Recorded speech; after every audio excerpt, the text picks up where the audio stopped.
Ok, aquí estamos nuevamente en la esquina del escritor. Mi nombre es Said Orlando. Me complace mucho volver a estar hablando de lo que más me gusta, pensando en lo que más me gusta.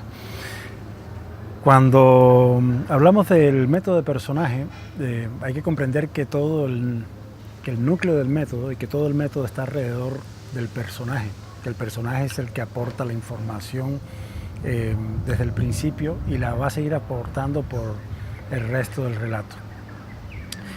Y esto nos lleva a comprender cómo se construye el personaje desde la perspectiva que habíamos propuesto inicialmente. Si entendemos que el conflicto se construye a partir de dos fuerzas, esta es una fuerza activa que inicia todo el mecanismo de acción dramática y una fuerza pasiva que se lo pone directamente con el elemento, llamémosle físico, de que una fuerza al confluir con la otra se anularía porque tienen el mismo contenido, tienen la misma calidad. De manera que haría falta una tercera fuerza para que estas dos fuerzas orienten toda su dinámica de conflicto en otra dirección, ¿verdad? En otra, llamémosle otro grado de libertad. Y eso es interesante porque el hecho que comprendamos a los personajes en términos de fuerza implica que cada fuerza tiene su propio, digamos, contenido dramático, pero tiene también su propia mecánica de funcionamiento. Hablemos un momento de la fuerza activa, que es de pronto la fuerza que deberíamos entender mejor, porque es la que inicia todo el proceso, ¿sí?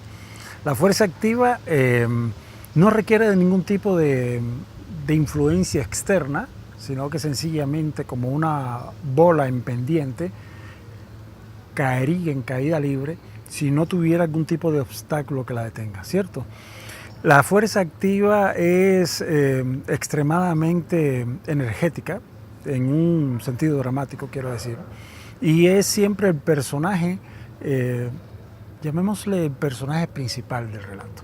Y es interesante desde muchas perspectivas, porque un personaje de fuerza activa, y por eso me gusta la visión de los personajes de fuerza, es un personaje que va a tratar de conseguir algo a toda costa, a costa de lo que sea, ¿verdad? Si conoce a alguien en la vida real que funciona de esta manera, pues efectivamente las fuerzas activas funcionan de esta manera, van a procurar obtener algo. Esto tiene algunas implicaciones tanto de tipo cultural general, como sociológica, antropológica, incluso psicológica. Hay un listado que yo he desarrollado que tiene que ver con las matrices de comportamiento, que está colocado de una manera un poco más desarrollada en mi libro, pero tiene que ver con el hecho de que la fuerza activa, en términos de comportamiento humano, porque además hay que entender que el personaje siempre tiene una función antropológica, ¿verdad? Voy a aclarar esto un momento, porque la fuerza activa quiere decir que en ese mecanismo de funcionamiento uno puede colocar cualquier cosa, ¿no? Y uno puede ver, por ejemplo, la historia de los globos en esta formidable película francesa, Les Ballons, o el globo rojo. Pero puede colocar uno también animales animados, o puede colocar uno objetos, cualquier cosa puede estar colocado en la fuerza activa. Lo importante es entender que esa es la fuerza que construye el relato. Es la fuerza que presenta la primera condición del conflicto. ¿Ok? Y en términos humanos podríamos entender que la fuerza activa tiene una característica tan interesante como el oportunismo. Y aquí vuelvo a hacer una aclaración, me detengo para hacer otra aclaración, y es que el método de personaje nunca adquiere una visión de valor de sus personajes, nunca adquiere una visión de valor, mucho menos, pues si uno entiende la fuerza como un tipo de acción física, uno no pensaría que hay una fuerza que puede ser buena o una fuerza que puede ser mala. Desde esa misma perspectiva, los personajes nunca son buenos o malos. Los personajes o actúan de una manera en forma de fuerza, actúan de una manera activa o actúan de una manera pasiva o actúan de una manera neutra. voy a explicar cada una de estas cosas, pero si uno entiende el personaje desde esa perspectiva, realmente el mundo se le facilita, desde el punto de vista dramático, el mundo se le facilita mucho, porque no empieza a concebir una construcción, digamos, moral del mundo, que realmente no le conviene mucho al escritor, porque no tiene cómo justificar realmente todo el entramado de funcionamiento humano que tiene que ver con las justificaciones básicas del comportamiento. Si uno lo ve fríamente y un escritor tiene que ver esto de una manera bastante despegada emocionalmente, uno entiende por qué un personaje estaría dispuesto a hacer algo que a la vista, digamos, de la gran moral pueda parecer obsceno, pueda parecer abyecto, ¿no? Desde la perspectiva del escritor, y es la obligación del escritor, uno necesita justificar por qué un personaje hace algo. De manera que cuando hablo de que el personaje fuerza activa es un personaje que eventualmente es oportunista, quiere decir que toma oportunidades, no quiere decir que es oportunista en el término en que los individuos toman oportunidades para su propio beneficio en detrimento de los demás y que uno pueda ver eso como algo mal hecho. Bueno, digamos que uno puede ver eso en términos mal hechos, pero es una perspectiva muy personal. No corresponde al escritor hacer este tipo de valoración. El escritor lo que necesita es justificar por qué el personaje hace cierta cosa. Como nuestro Jack en la película de Titanic, donde está dispuesto a arriesgar algo importante de su vida para obtener un pasaje que le permita subir al barco. Nadie se va a pelear con Jack por eso. En términos dramáticos nos importa mucho que Jack suba al barco y nos importa mucho lo que va a ocurrir a continuación, ¿cierto? En términos del escritor no es importante realmente si ser un jugador es algo reprobable, ¿ok? Hay muchas características que tienen que ver con esta matriz de funcionamiento de la fuerza activa. Siempre hace algo que no necesariamente tenga alguna, digamos, algún tipo de justificación moral, ¿ok? De hecho, hasta es un inconveniente, como decía antes. Del otro lado, y esto es interesante porque le vamos a llamar a la otra fuerza, fuerza pasiva, tenemos esta otra fuerza que se lo pone directamente y que en términos de contenido podría anular, y de hecho en términos dramáticos anula a la otra fuerza. Si no existiera esto, y esto es algo que básicamente se opone a la visión clásica de la dramaturgia del protagonista y el antagonista, que establece una relación dual para la creación del conflicto. Si no existiera esto, dos fuerzas equivalentes, realmente nosotros tendríamos un conflicto que estaría a merced de lo que los antiguos llamaban el Deus ex machina, ¿verdad? O sea, un conflicto que cuando no se resuelve sencillamente hacemos bajar, aunque sea teóricamente, un dios de la máquina que dice que esto debe hacerse de cierta manera.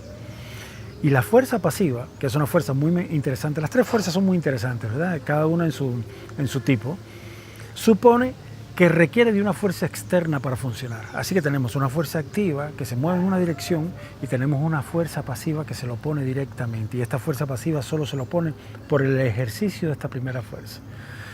La fuerza pasiva no funciona sin el ejercicio de una segunda o una tercera fuerza. Y cuando estas dos fuerzas colisionan, produce la base, y digo la base porque no es todo el conflicto, produce la base del conflicto. Ahora es muy interesante porque la fuerza pasiva pareciera que por el nombre es una fuerza realmente pasiva.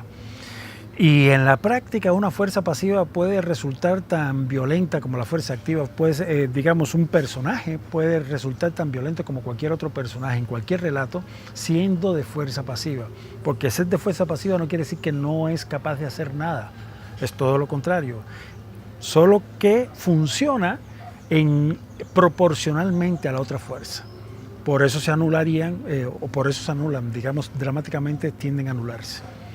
Eso crea las condiciones para la tercera fuerza, que le llamamos fuerza neutra, no es porque sea fuerza neutral, sino porque estas dos fuerzas necesitan de una tercera fuerza que mueva el relato en una u otra dirección. Si esta fuerza aporta energía a un lado, el relato irá en una dirección. Si aporta energía a otro lado, el relato podría ir en otra dirección.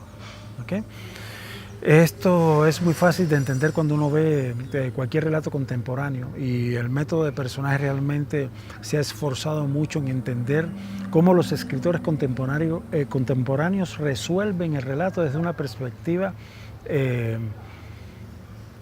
sociológica, desde una perspectiva, digamos, de la antropología contemporánea en la que funciona las relaciones humanas básicamente actualmente. Entonces, esta tercera fuerza, que es una fuerza, podríamos entender como más balanceada, lo que hace es crear equilibrios dinámicos, ¿no? En algún momento apoya una fuerza, en algún momento apoya otra. El relato se mueve en una dirección, el relato se mueve en otra dirección. Y eso hace realmente que el relato se haga más denso y que el conflicto tome mejor cuerpo, ¿verdad? Volvamos un momento al ejemplo. Es un ejemplo que me agrada mucho porque es un ejemplo que tiene muchos puntos de vista que podrían ser analizados. Titanic tiene a un personaje de fuerza activa, que es Jack, ¿verdad? Tenemos un personaje de fuerza pasiva que es, no es Rose. Nuestro personaje de fuerza pasiva es ese personaje al que nunca logramos recordarle el nombre, el novio de Rose. ¿Y por qué es el personaje de fuerza pasiva? Porque es el personaje que estará dispuesto a aniquilar a Jack a toda costa.